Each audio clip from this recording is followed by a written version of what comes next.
Hey guys, welcome to another week of e-commerce marketing chats with Jimmy and Charles. Charles, how you been this week? All good, Jimmy. All good. Just a few days in the city last week. Um, Back to the island today. Oh, a few days ago. So yeah, things are good. Getting back into the routine. I Can't think complain.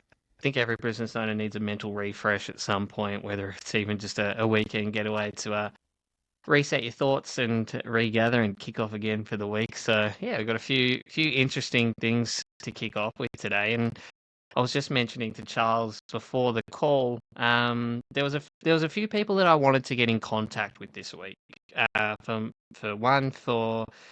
kind of partner arrangements, and also to potentially work in some more Google Ads coaching consulting. So I said to Charles, it's quite hard to get onto some of these people, but when you see how the majority of people approach other business owners, there's not a high barrier that you have to jump over to just put a little bit of extra effort in to stand out. So, and I was just saying it's the exact same in the e-commerce space. Like it doesn't take a lot to stand out in the different things you do. Whether it's you haven't gone the stock templates for your email marketing flows, it's personalized a bit, it stands out, the copy makes your customers laugh, like something that makes them remember you. It's just sometimes it's just those little things that you can do to go above and beyond, or just engaging with your customers on social network. I mean, there's social platforms, but not enough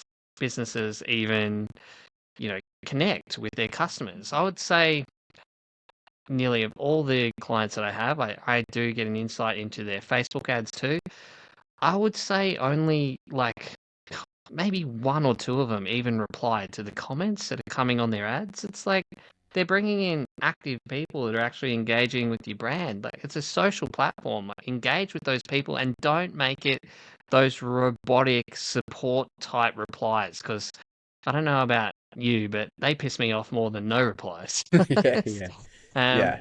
yeah, just basically be human to human. Like if you want to stand out in the AI world, have some human connection and human interaction, and definitely go a little bit above and beyond what other businesses are doing. I can give an example. I touched on it the other week, but I sent out an offer to my clients, uh, basically to set up their Microsoft Ads feed to get an additional touch point for these AI scrapers to have another set of data to potentially show their products in AI recommendations. One of my clients took me up on that. I was like, it wasn't even a charge service. I was offering to do it for them completely for free. They just had to set up the account and send me the number. One of them did it. I was just like, what are you guys doing? Like, what are we all doing here? Like, we're here to generate you more traffic to get you sales. If you can't spend 10 minutes to set up a Microsoft advertising account and send me the code to connect access, then something's broken. Like, if you don't have 10 minutes to potentially add an additional 5 to 10% potentially of additional traffic, then yeah, something's broken. Like, they need to assess what's going on, because some of them I feel like they're just so overwhelmed that their businesses are getting away from them a little bit. They're losing their edge, and some of them are even, emailing me like, Jimmy, how do we get more foot traffic to the store? I was like, that's not my domain. I'm here to sell you your products online, not to drive foot traffic to your store. But I actually, on the foot traffic to the store, you might have an opinion on this as well, Charles. I all the stores that I go to, like physically, it's for an experience or something that I can't get online. For example, I've been in the market for running shoes, as people may know, because I've spoke about it probably the last 2 weeks. But I went into the ASIC store because they had a treadmill in there where they can assess my gait and tell me like what shoes would actually be good for me. So there's an experience in the store that I couldn't get online. I'm thinking about other stores in Australia like Culture Kings. They have random giveaways, claw machines that you can use there for some really epic prizes. They've got a live DJ in store. They used to have barbers in store as well. I think that's been removed recently, but you go to those stores for the experience. And talking about Culture Kings, this hat is actually from Culture Kings as well. So big fan of Culture Kings, but the experience in store is phenomenal. So if you want more foot traffic in your store, you need to give your customers an experience that they can't have online. It's not, and you need to show that experience on your social platforms, because if you don't, they're not going to know about it. Oh, it's going So to come in. Yeah, yeah, it's true. It's I mean, the one thing that pops to mind for me is bookstores and having, like, a nice coffee shop within the bookstore. And I went to one the other week here in Penang in Malaysia, and they had like all this artist work on the wall of different celebrities, and they just made it into an experience. And the way the store was laid out, all the Asians taking photos as they do, and so yeah, it's yeah, you've got to make it an experience. Otherwise, what's the point? You can just go online and purchase there and then. Yeah, I don't think the goal should be increasing traffic unless you've got that real experience in place already. yeah, I mean, yeah, I think that's the thing. I thought about it a lot this week, and I'm potentially going to just write an article about it, because I thought of just so many different things that they can do that doesn't involve Google Ads. Basically, like, there is a portion of Google Ads. It's called the location extension, where you can connect your Google Business profile to the Google Ads profile, and then when someone's searching in a radius that Google deems local, under the ad, it'll show an ad extension showing that business's location.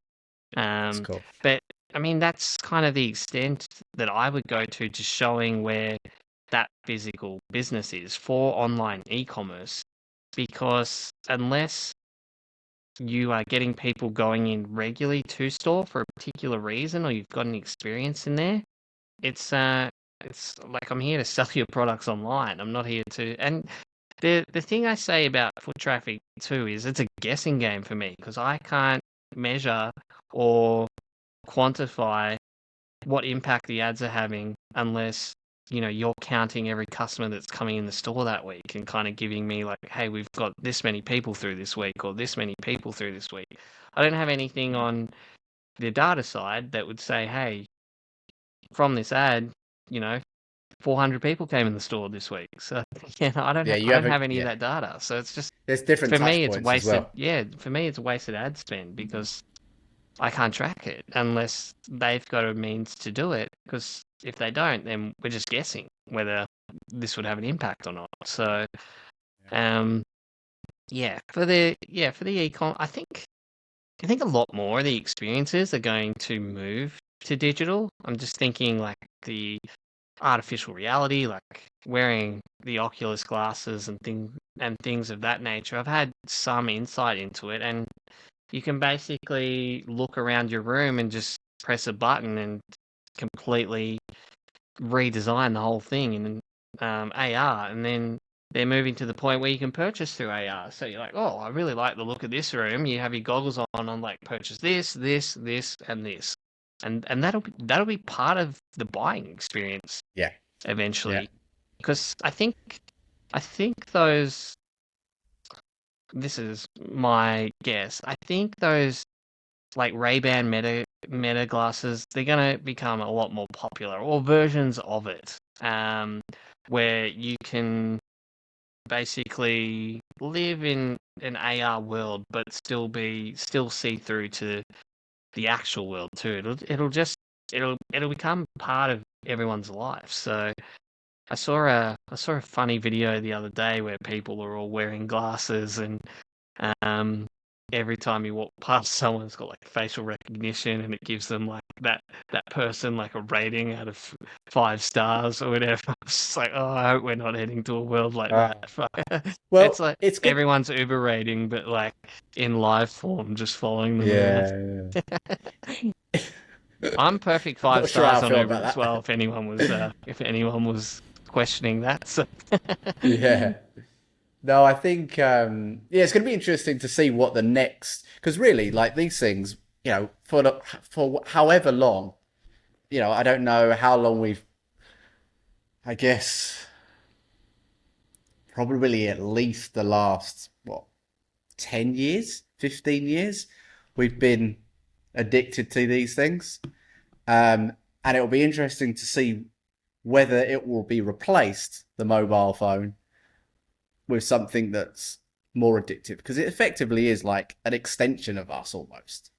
Like the way that, yeah, like I say, you only have to look at people's screen times to realize how addicted we are to our screens. So it'll be interesting to see if there's any device that will replace the mobile phone in the future. But it's going to take quite a lot of, certainly a decent shift. The equivalent of AI now coming in that's potentially going to replace Google search. You're going to I have the think, same equivalent with the mobile. yeah, I think eventually the glasses will replace the mobile. I think, to be honest, I mean, a lot of people are like screaming for an alternative to get rid of their mobile because they realize how much it consumes them. And even myself, would love to get rid of the thing. So, um, but it's just controls so many different aspects of our life. But I think eventually, and whether it's good or bad, I don't know yet. But I think that whole world is going to be right in front of our eyes soon. So, um, Who yeah, knows? We'll see. That's a whole nother that's a whole conversation in itself, isn't it? What impact that's going to have on social interaction. Yeah, I'm not too sure. yeah. Would Let's be let's talk about another e-commerce thing that I had pop up this week. It was I'd say it's a newer brand. It's been around for a while, but when I say newer, it's kind of still in that startup phase. But they were yeah. speaking to me about Google Ads advertising, and I don't think it's the right time for them to be putting the money that they wanted to put into it. I can't see it getting the results with the website that they have, and the other marketing channels that they have in place. And the example that I gave to them was, say you're spending $100, and you get 100 people to the site. Just say it's $1 per click. So you're getting 100 people to the site. Say your website's got an okay conversion rate of 3%. That means from that $100 that you've spent, it's going to cost about $33 to get a sale, and you'll get 3 customers. And then what I said to them is, one, if you fix your website and can try to get it even to 4 or 5%, straight away that's an extra 2 customers out of every $100 that you spend. And it takes the cost per acquisition from $33 to 20, which is pretty significant, especially when you're spending a lot of money. But I also said that's just from direct Google Ads traffic. If you can fix up the website and add what I think is one of the most important parts of e-commerce, and I've said this consistently, your email marketing flows, you can potentially, the ones that aren't ready to purchase right there and then, or the ones that have signed up for a discount code but haven't gone through with that, you can potentially capture a lot more people with some good flows. So that 3 clients that you would have got without an optimized website is turned into potentially 5 with an optimized website. And then you could potentially get another 5 over a period of time from that initial 100 customers by putting them through an email marketing flow, educating them, promoting the brand, giving a founder's story, showing how you're different to your competitors.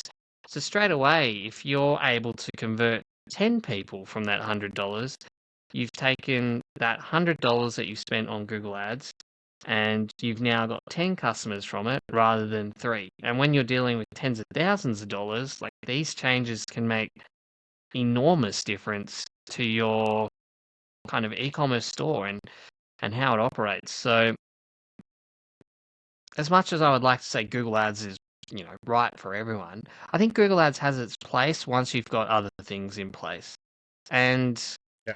because this product is more a single product store, there's not a whole lot of levers you can pull from Google Ads anyway. So often it's not worth getting a marketing agency on for it because you've got so few SKUs, and there's limited levers they can pull when you've got that many SKUs, especially for kind of the retainer price that they would charge. So I think it becomes more valuable when you've got additional assets on the back end because then they can send you the traffic and you're going to get your return on ad spend, and you've got other means to kind of pick up that traffic as well. So yeah, I want people to know that because if you're spending, and this is when people say, oh, I'm spending a lot of advertising and not getting any return. Like, what have you got other than that direct advertising in the back end of your e-commerce store that's capturing the people that aren't purchasing directly? I think that's like super important for e-commerce businesses. And I think email marketing is massively, massively underdone for a lot of these. I think if say you're running Klaviyo, if you're not getting between 20 to 40% attribution from Klaviyo, then it's something that you need to kind of address now. Like if I was looking at anything and if someone said audit my business, that would be honestly the first place I'd check. Go in and have a look at their email marketing, see how well they're doing. Before I even looked at their advertising channels or anything else, like how much are you converting the customers that you're already getting through, or not even the customers, but the visitors to your site that you're getting through. So really important to consider fixing that up. And that's going to be with everything, Charles. If they're landing on your site with a better optimize for SEO, getting them to the site, they're on a better optimized site for conversions. And then if they're liking content or whatever page that they're reading, then they may potentially sign up for the email list. And then, yeah, it's got a flow-on effect across every channel of advertising. And it's kind of like compounding interest. The more that you do and the more little 1% changes that you make, it starts to compound over time. Yeah, for sure. No, I completely agree. I think, a lot of cases, companies, they want to spend a lot on ads, but actually, I always say you got to get the fund, the foundations in place, which are typically is, the website, the way your site looks, the user experience. If that's not in place, you could throw as much money at it as you want, but it's probably not going to convert that, really well. So, um, yeah, totally agree. I think there's other channels to look at, depending on what stage you're at in your e-commerce journey. I think also organic social media. Most of these e-com brands, they don't have a strong organic social media strategy to get them off the ground because you need to get some traction to build brand in the first place, so people are starting to search for you, and then you're able to get potentially repeat customers and grow from that. Because you can't really build your email list if you've got no traction at all. Yeah, exactly right. So yeah, it's depending on where you're at. You got to take it step by step. Yeah, definitely. You're right. I think if they built out the email system with no traffic, that's also not going to work. So I think, especially for the businesses just starting out that are bootstrapping, I think the main go-tos need to be, like you said, organic social through shorts or getting traction.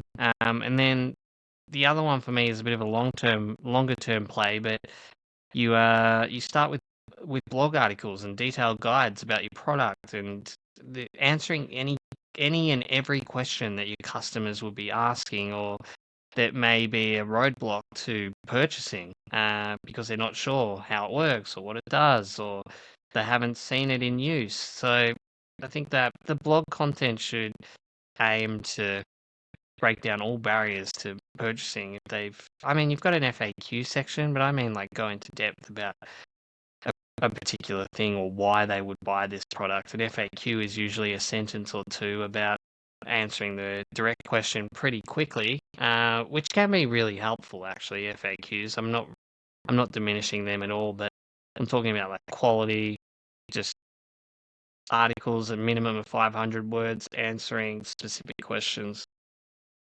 Yeah, I mean, yeah, the way that I've typically approached it is having kind of your big pillar pieces, your bigger guides, and then you have your kind of cluster posts off of that guide.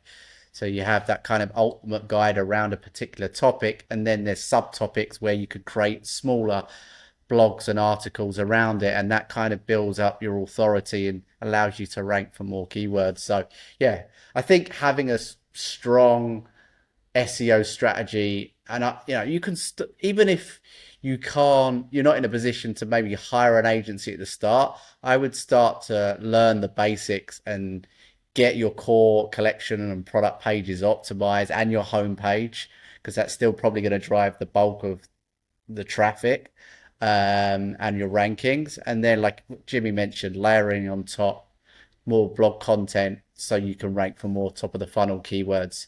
Although that is changing, obviously, because you've got Google's AI overview that's kind of unfortunately taking a lot of clicks. But equally, that type of content is going to also allow you to rank for AI search as well. So, ChatGPT and other LLM platforms. So, yeah, there's a lot, but you've got to take it kind of one step at a time and build the foundations first. Yeah, 100%. And I think it's almost for some business owners anyway, it's almost paralysis to take action because there's so much to do that they don't know where to start. And it's what I find hard about some of these coaching groups that some of my clients are in. They're running 7 calls a week, and they're expecting business owners to show up constantly. Like, they've got a business to run. Like, how are they? And then, it's on the customer if they don't get results because they haven't shown up 426 calls. So, um, yeah, it's Yeah, there's a lot of so-called ecom coaches. I always wonder, like, and I'm sure there's some good ones out there, but I do question if you've made so much from e-commerce or your store's making so much, um, have you got time to teach people? There is a lot of yeah. Like I said, I'm sure there's some good ones out there, but equally, I do think you've got to be careful who you give your money to, because I think yeah, yeah. I mean, there's there's a lot there's some of great ones out there. I think you and I have even spoken to a couple of them. Like, not on the call. We should try and get some on the call. Actually, I'll try line up a few really good ones just to speak about e-commerce in general. But yeah, there's some fantastic people out there that have been in the industry for a long time, know what they're doing, and like genuinely want to help people. Um, I think there are. s- I think I think the bad ones are the ones that are like in the drop shipping space. Like, they've done drop shipping yeah. for 5 minutes and got a few sales. They've never actually run a business. They've half of their sales end up getting refunded, and they're like, "Oh, this is how you do it. This is how you make 10 to 20K a month in drop shipping." And in saying that too, there are some good drop shipping coaches, but I think some people are good at selling the dream when they've had like this tiny little bit of success that isn't sustainable. Like, they get out into the coaching because the business model that they created isn't sustainable. And it's kind of, you'd have to just, the way that they do it, you just have to keep recycling winning products. And then once that tapers off, you have to start again and do it all again. Um, but yeah, I think I'm not against coaching at all because I think everyone needs it at some point. And I think the more coaching that you get, you slowly realize for yourself, hey, that was horrible. And this coach is actually really good. I want to work with them more. And Charles and I have both been through that with our own coaches. I've worked with some incredible coaches, and I've also worked with some trash coaches too. So, um, And I don't, yeah, there's not, you have to go through almost that selection process, or you have to try out and make those mistakes in terms of who you're hiring, in terms of coaches. There's no shortcuts to, okay, you might be able to get a recommendation from someone that you know, but equally, sometimes you just have to go for it and take a punt on that person. So yeah, I'm the same. I've hired some great coaches, and equally I've hired some which I'm like, was that really worth the money? Probably not. And Um, like so, so sometimes it's to be honest, sometimes it's not even that they're a bad coach. Sometimes I've got into a program and I've learnt exactly how they do it, and I'm like, okay, that makes complete sense, but that isn't what I want to do. That's like, yeah, um, yeah, and like I'm sure their system's great and whatnot, but it's just it wasn't the right fit for me at that time, or whatever it was. But yeah, that's not knocking their system because I'm sure if I implemented it to the T, then I'd see the results, but it just wasn't the path that I wanted to go about certain things. So, yeah, I've experienced a couple of those as well. But yeah, I'm taking some great courses at the moment. Like I think I really like Charles and I have a couple of shared coaches. So I think one of my earliest mentors in the business space was a guy called Timothy Mark. He doesn't really run his community anymore, but Charles and I met through that community. So it's uh, it's yep, um yeah, yeah. it's definitely linked me up with a lot of my online friends even to this day. And I think I signed up in 2016. So those friendships have continued. And Charles and I have both worked with another coach, Jacob Karras, which I really like Jacob's philosophy. And he's a great guy too, really, really good course in terms of, I guess, a little bit of client acquisition, but he also lays the framework out to, hey, this is how you can manage your life more effectively. And Lifestyle yeah, design. yeah. Yeah, yeah. And then the coach I'm working with at the moment is Mike Rhodes, and I love Mike.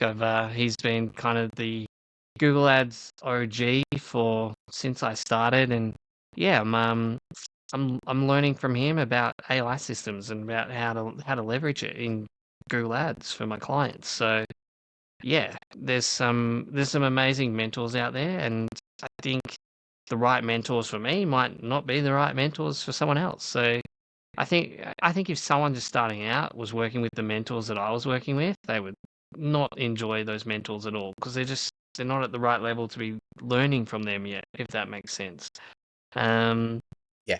like I'm thinking now, if Yeah, someone just starting out was taking like Mike's course, they'd be like, "What the hell is going on? Like this is so confusing because it's quite high level and technical, even for me, and I'm quite technically minded." So yeah, there's different coaches and for everyone. You just got to find the right fit. But I always say find someone that is living the life that you want to live or is in the situation that you want to be in and has done exactly what you're trying to do. So I think they're my prerequisites for finding coaches.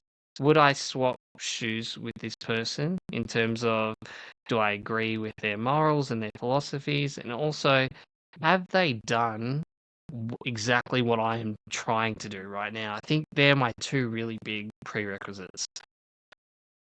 yeah, I like that. And I've made mistakes in the past where I've hired someone that isn't where I want to be.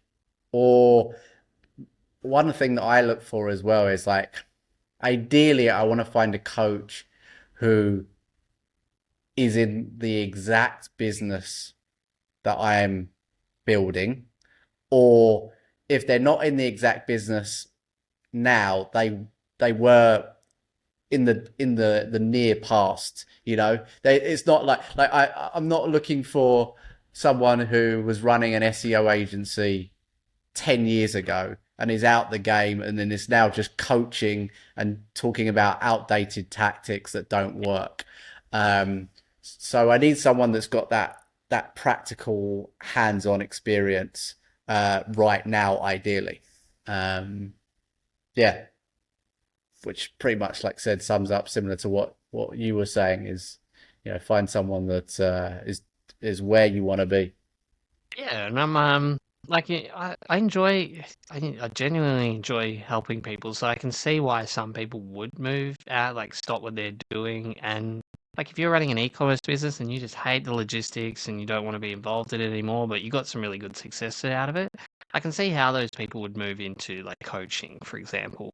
Um, I'm doing just a small workshop this month on how to leverage the Google Merchant Center, just for a business. Like, I like helping with those kind of things, which is why we do this show. Like, just one, we both learn about e-commerce, but I also want people to get value from it and implement the changes. And I'm hoping one day soon, we get a message saying, guys, like, I've never reached out to you at all, or like, you don't know me, but I've listened to this episode, and implemented the changes, and these are the results I've seen. Thank you so much for, your input. Like, I'm hanging out for one of those messages. Yeah, yeah, yeah. Yeah, that would be amazing. Yeah, it just shows like, yeah, someone's listening in at least. Someone's watching It's us. funny though, like, I think I'm more and sure. more people are starting to listen, because I'm starting to get some Yeah, screenshots from people that I wouldn't expect to be listening, saying, just getting my e-commerce fix this week, and then they put a photo of us up on their TV. yeah, It's quite confronting. Not confronting, but it's like, oh, okay, like, people are actually tuning in, so we want to try to give them as much kind of value as possible, I guess. So, yeah. I mean, one thing I've learned about, posting on social media, whether it's obviously doing these weekly calls or posting on Facebook, is you will get messages from someone that you would never expect, that's never liked, commented, yeah, the even lurkers. acknowledged that you exist. And then, yeah, the absolute But shadow that's lurkers is, me too, and I reckon the uh, lurkers are the ones that are spending all the money too, because I yeah, typically don't get involved in communities that aren't my own. Like, I'm not in there actively commenting, or sometimes I reply to people's questions if they've got a Google Ads question, etc. But I'm the lurker in, like, all these communities that I join, and then when I feel like good about someone, I'll reach out and want to work with them in some capacity. So, and spend yeah, money with them. So, um, but in terms of the community aspect of it, no one would even know I was there. yeah, yeah. Yeah, no, I'm probably quite similar, to be honest. I won't comment that often. Maybe give it the odd like here and there, but yeah, no, it's interesting. They're like kind of analyzing people's kind of buyer behaviors. It's why it's so important to continue to get your content out there. And can it feel it can it is hard work. It's constantly you've got to be consistent with it. Um, but yeah, if you're not front of mind, your products are not front of mind, then you're not going to make any sales. So yeah, it's super important. I've been experimenting a bit with a feature in Google Merchant Center. I'm not sure if people are aware of this, but if you've got products in the Google Merchant Center, if you're selling other people's products and you've got all your up-to-date information, like the barcode or GTIN number, whatever you want to call it, um, if that's in the back end of the Merchant Center, then Google can match that up with other retailers that are advertising the same products with the same barcode. So they can actually give you a price benchmark of where that product price is, in terms of, hey, this is the benchmark, in terms of this is, like, where it's at the low point for Google advertising. So I've actually been able to pull that data for a lot of my clients that do sell, I would say, I call them other people's products, or you know, products that are not that company's brand. For example, if you're looking at, like, a vitamin company, they're not, a lot of them, like the big ones, aren't selling their own supplements. They're selling other brand supplements, and it's just like a warehouse for multiple brands. Talking about those kind of companies, and then you can quickly analyze what products are at the benchmark, what products you have that are actually below the current benchmark, or what products you have that, like, are way above the price benchmark. And I think it's important, because if you've got a lot of products that are way higher than the price benchmark, then you don't necessarily want to be advertising them on Google Shopping. Or what's the point? People will click through, and if they're price comparing, then, and they click through to your site, they're just going to go to the one that's significantly cheaper. I'm talking, like, potentially 50 to 100% more than the benchmark. So, like, we're starting to exclude some of these, but we also have to be careful, because some, even though they are um, above the benchmark in terms of they're more expensive, some of them are like good sellers still. So you've got to find that balance between, okay, what's the what's the scope that we can give here for until we like don't advertise these? And then do you have another variable that if the product's sold X amount, then take it out of this calculation to not advertise it? So it's another, I mean, this particular strategy works really well with sites that probably have, I don't know, 1,000+ products. So I'm talking kind of retails or marketplace type stores. But yeah, it's a really good indication. And what you can do is you can segment based on price. And for example, I did it with a client yesterday, and we found that the ones that they were above the benchmark price was like a return on ad spend of about 6.5, but the products that they were below the benchmark price, the return on ad spend was like 10.5. And then you've got to take into consideration, okay, like what's the profit margins on these ones that are, I guess, lower than the benchmark, and what are the profit margins on these ones that are higher than the benchmark? Because even though they might be higher than the benchmark and they're still selling, you might have greater profit margins. So there's a lot to balance in those calculations, but yeah, it's definitely an interesting way to start to segment some of the products based if you're looking to reduce wasted ad spend or to reconcentrate the budget into other areas that potentially may convert better. Jimmy, question for you, because yeah, obviously I come from the SEO side of Google. Um, when people are not clicking on ads, what what's the like? Does your ad spend go up? Is it just waste? Like, what's the implication of people not clicking on the So ads? Like, do you need to be doing? for the shopping network, you only get charged if they click on it. So even if you're showing up a lot, Okay, you might get a lot of impressions, but you might have a really low kind of click-through rate. Those kind of they used to call them quality score. They used to base a quality score off click-through rate, landing page experience, and there's one more, but it's just yeah, it's there was three. It was landing page experience, click-through rate, and there was one other one, but I just can't think of it off the top of my head at the moment. So if you're priced too high and your product's always showing but it's never getting any clicks, Google's got no incentive to show that product, because if they're not clicking on it, then Google's not getting paid. So if yeah, the it's true. click-through rate's Yeah, really low and you're showing products that are overpriced and they're not getting clicked, then yeah, Google's going to show those products less. Naturally. But then if they are getting clicked and they're not actually converting, then it's just costing you money if they're priced too high. So there's obviously a lot of accidental clicks and all that. So, and even fraud clicks are still there. Some of them still get through, but if you can just reduce the amount of, I guess, products that aren't likely to convert from your feed temporarily, then yeah, you can be saving money. But in terms of, is it costing you money to show on the shopping network? No, only if they click on an ad. So you'll only get charged yeah, once the click's actually been made. gotcha.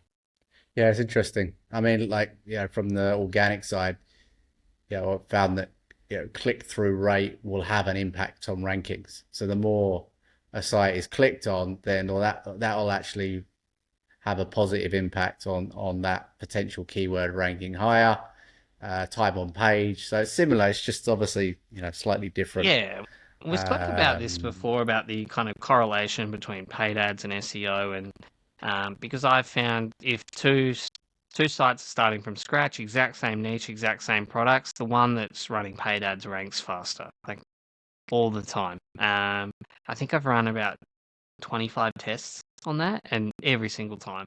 And okay. I honestly think the reason is they're not ranking you higher because you're spending money on ads. They're ranking you higher because they're getting the data to be able to rank you faster, if that makes sense. So if you're paying to get traffic there, Yeah. you're sending Google those signals really early about time on site, and a whole bunch of other ranking factors that Google would use to rank your site, where the other one that's not driving traffic is kind of building out an SEO strategy and waiting for it to rank, which takes so much longer. So while I say running paid ads doesn't help you get ranked higher, it helps you rank faster for probably where you're supposed to be. If that makes sense. That's how I'd probably look at Yeah. it. It doesn't rank you higher, but it helps you to get those signals through your site that Google needs to actually determine, hey, where do we want to rank this site? Yeah. Yeah, makes sense. Makes sense. Yeah, and there's been experiments in the past where people, the more clicks a website has gets, basically, the higher it ranks organically. So if they're already driving clicks from paid, then naturally that'll have a knock-on effect with organic. Yeah, E- Even makes sense. so I started I started this wasn't even a client. I was just helping someone out. I just set them up a standard shopping campaign, but straight away, like you can the good thing about standard shopping campaigns versus PMax is you can get a pretty good insight into the actual search terms people use to get to your site. One, it can help SEOs to basically, hey, Google thinks these keywords are relevant to your product. Sometimes they're not, which is important too, because you can add the negative keywords quite early, so you're not spending money on those keywords. And other times it really unearths a lot of search terms that one you might not have even considered. They haven't shown up in the, I guess the keyword research tools, or it might even be something that people are searching that you hadn't even considered.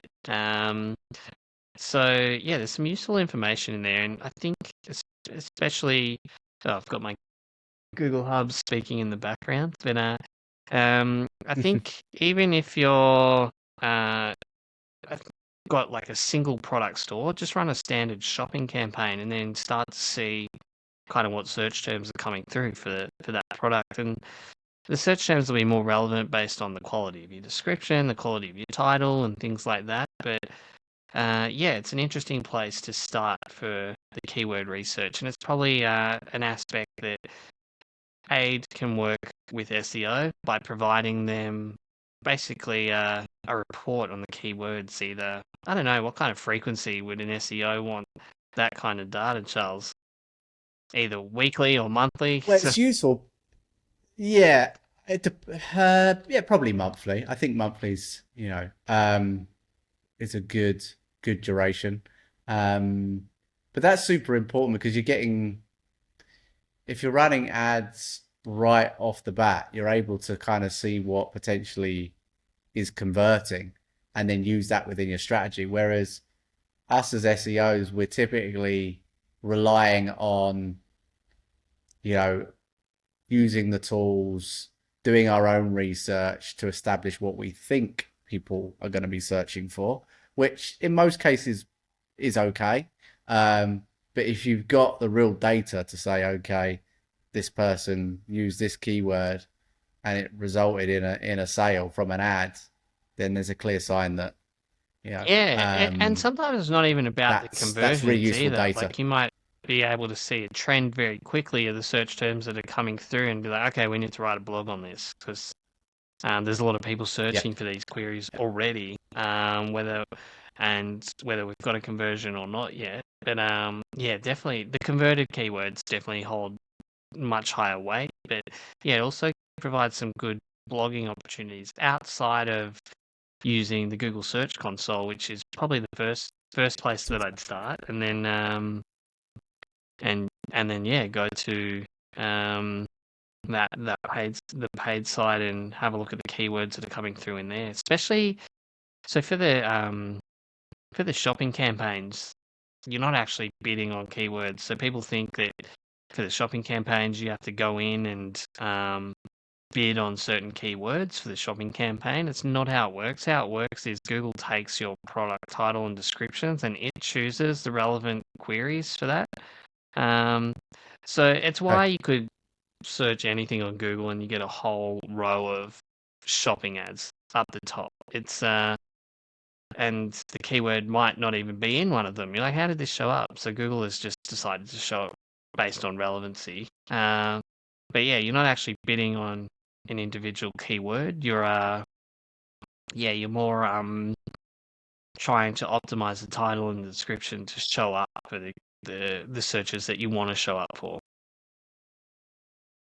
Okay. So it's basically Google's able to understand semantically that if you type this keyword, you'll also probably want to show up for this keyword as well. So you don't, it doesn't have to be Yeah, like that's right. exact match. It's similar with SEO as well. SEO, you still, I still try to target one main kind of primary keyword per page, but equally, I know that if I do, I'm also going to rank for probably 10 Yeah, variations exactly of right. that keyword as well. Potentially. Yeah. Yeah, it makes sense. Interesting. Jimmy, have you been doing any work? I know we talked, I think maybe even last week about getting ready for AI search on ChatGPT and Microsoft Merchant Center. It's something that I've had a conversation with my client last week to get them to get accounts set up so that I can start working on that. Have you made any Yeah, progress with that yeah, with your I clients? Are you started working on that at the implementing. moment? So the one client that did take me up onto it, we started implementing that already. The thing is, getting the feed through on Microsoft is so much slower than Google. So they've got like a 5-day review process, which seems crazy, and apparently they do it manually. So I set that up like 4 and a bit days ago, and it's still in pending. So I haven't got like test data on the new ones that have come through, but the old ones that are running, yeah, they're bringing in free traffic, so you may as well get it set up and get rolling. So, but I'm hoping to once these products show up in the feed, I want to do some like test searches myself on ChatGPT and see if I can get their products to show up in the recommendations. I've got product clients site links to show up in recommendations, but I haven't been able to pull through like product tiles recommendations yet. So that's kind of what we're working on at the moment to get clients set up to give them the best opportunity to show up for those product tiles in AI search. Yeah, I need to certainly, yeah, once I can get this particular client set up, I'll certainly be going down that rabbit hole and experimenting and seeing what we can do because yeah, it's definitely the next evolution of search for sure. And I think Google will follow I suit pretty actually, soon. I think when once they've we spoke about how ChatGPT's experience and Google's was different, Google do actually have an AI e-commerce search thing at the moment. I haven't tested it yet, but I read some articles on it this week, and it's probably been around for a month and a half, I think. So, yeah, they're bringing out a pretty similar shopping experience to what you would experience through ChatGPT at the moment. So. Yeah, that's one to keep an eye out on and see how that evolves too. Because if people can do it on Google, I think they're probably more likely to stay on Google.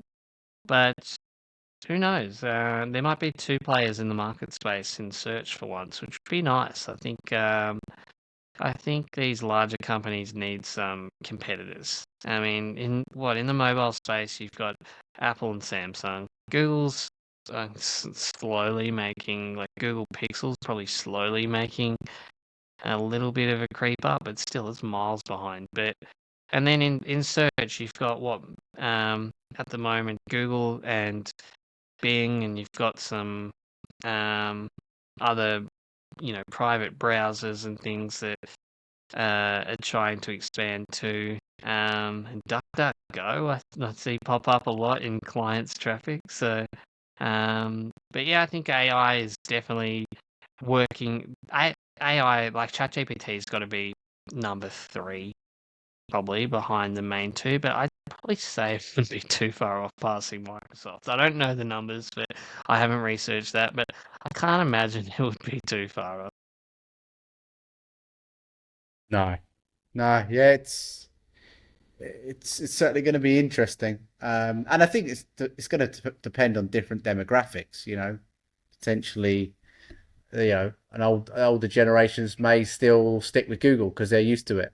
Um, Whereas the younger generations coming through, or maybe people that are a bit more uh, entrepreneurial, business minded that are using these tools may move more to ChatGPT. I know that I've certainly done the same, and I know you've probably using ChatGPT far more But than Google for kind the of thing I find daily frustrating use. about Google is they make like a new product for everything that they offer. So it's like they've got products all over the place, and it's hard to find them. It's hard to use, and then they want to connect all your Google stuff up together, and it's just like, no, I don't want this connected to this account. Like it's quite frustrating to use. So even like the Gmail and the business suite for emails, like I've tried to disconnect from a lot of those because one, I don't use them, but yeah, it's just frustrating. They force it down your throat, and then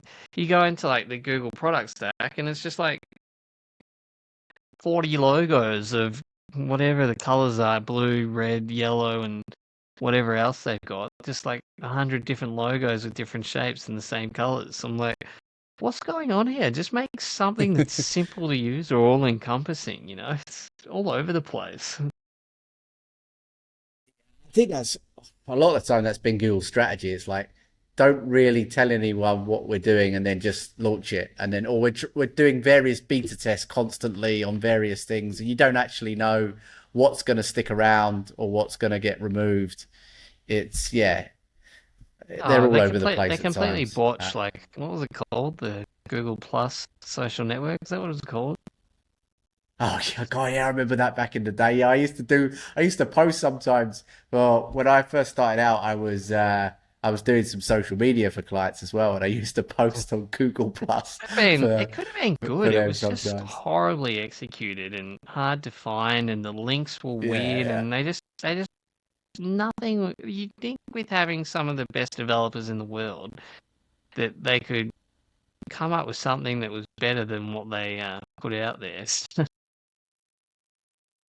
yeah. And there's plenty. Yeah, I'm sure there's been plenty of Google fails over the years, but yeah, the search engine is still Yeah, but the they behemoth, must be sweating now and because the, and they're forced to innovate now because there's an actual legitimate threat yeah, to their business, which there hasn't been for years.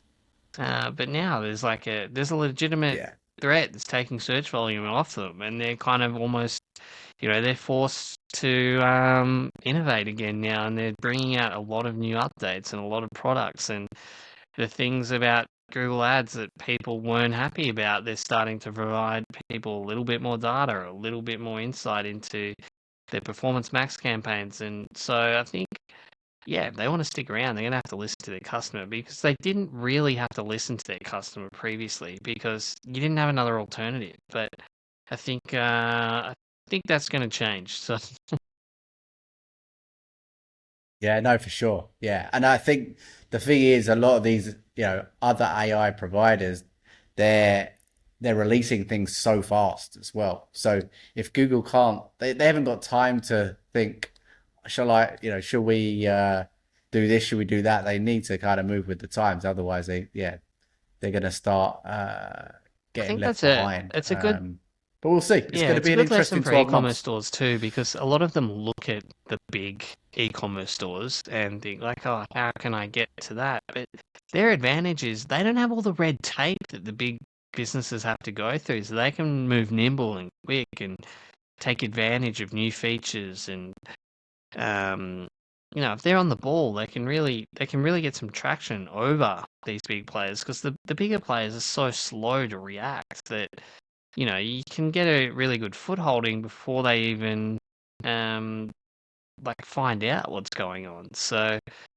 yeah, but it's I get a bit disheartened because I was like excited for my clients to add an additional source of traffic with the Microsoft ads, and literally what one took it up. I was like, oh, it's disheartening. It's like, come on, guys, like I've Yeah. offered. I'm not even charging them for that. I was like offered to set it up for free and like crickets. So um, well, it is. Yeah, it's crazy. It kind of makes me want to jump. I just hate logistics so much that like I know if I got into the e-commerce plays with a good product, or even like a similar product to a business like some of these ones that are so slow to move, I'll just absolutely crush them. So Yeah. Yeah, like we've talked about in the past, haven't we? Speed of execution is a real advantage. And I think yeah, I'm sure you've experienced well, you are at the moment. Like I've experienced working with companies, and small things take months and months and months. Something that literally can be potentially executed in a matter of 15 minutes takes forever to get done. Um, and there's going to be that other competitor that will that is their advantage is they I, just execute faster. It's not that they're yeah, I mean, necessarily any I've better. let go of one client that comes to mind for this exact reason. They wanted complete control over the ad copy. So I said, okay. And then they'd send it to me. And then, like, I'd need to be making changes daily or weekly. And it would take them, like, 2 months to get back. I'm like, okay, this is not working for me. This is what's going to change. You're going to tell me anything that you don't want. You're going to give me the template for what you want in the ad copy and what you don't. And I'm going to take over the ad copy because this is ridiculous. Like 2 months for updated ad copy, and the Google ad copy is like 30 characters for the headline and 90 characters for a description. So it's it's li- Oh, it's that's and painful. then yeah, after a month after I sent that email, they said no, sorry, we have to keep doing it the way that we're doing it. And I was just like, oh, that's okay, but like I'm not the manager for this account. Like so I'm not waiting around for 2 months for you guys to write 30 characters. It's ridiculous. Yeah, yeah, But it is what it is. yeah, I think I mean there's a lot happening at the moment. I think Charles and I are both kind of in the weeds. I think when we've got something new, we kind of like that episode that we did 2 weeks ago. I found that really good because it was new and we would Yeah. basically discussing the exact steps that we were taking to implement. I think we're both kind of in the weeds of implementation at the moment, so just kind of chatting about what's actually going on. Um, but yeah, we're always open to answer any specific questions. Actually, I saw one come through in the group today. Someone was having issues with the Google Merchant Center with the it being flagged as errors for shipping price inconsistencies and local inventory ads. Local inventory ads you only need if you're running like multiple stores and they're having like different stock levels across um, different like locations. Like that's what you use those for. So unless you're working with like a massive company that's got different stock levels across different stores, it's not really required. I'd say for the vast majority of e-commerce stores, especially solo owners, they never have to worry about that. With the shipping settings as well, it can be there can be a few issues, but the first thing that you want to check is go into the shipping settings in Merchant Center and make sure they're all good. And the next thing that you want to check is the shipping settings in Shopify itself. And yeah, that was posted in the group, so I'll reach out to them this week, and if they can't fix it, I'll jump on and help them fix it. So yeah, get in the group early if you've got any specific questions. Charles and I will help you in there. Yeah, we're always here to help. I mean, like, we're like I said, yeah, it's still pretty small. I always try to post new content in there as well in terms of guides that I'm working on. So yeah, there's plenty of resources to get you started in there. So feel free to jump in. Yeah, Shopify Marketing Secrets over on Facebook. We should show up. I think if you type it in the search bar. I think there might be one other group on Oh, Facebook is there that's called really? Shopify Marketing Secrets, but ours is the best. Yeah, I didn't even know that. That's funny. so I think so. Yeah, when I was doing some research, I noticed there's one more, but yeah, I think ours is more personal I anyway. think yeah. I No, might be a bit biased. I think it's just facts. I think that's a wrap for us for this week, guys. So if you've got any questions, jump in that group or reach out to Charles or myself on socials or LinkedIn or wherever you want to connect. And yeah, we can have further chats there. But Until then, we'll chat to you guys next week.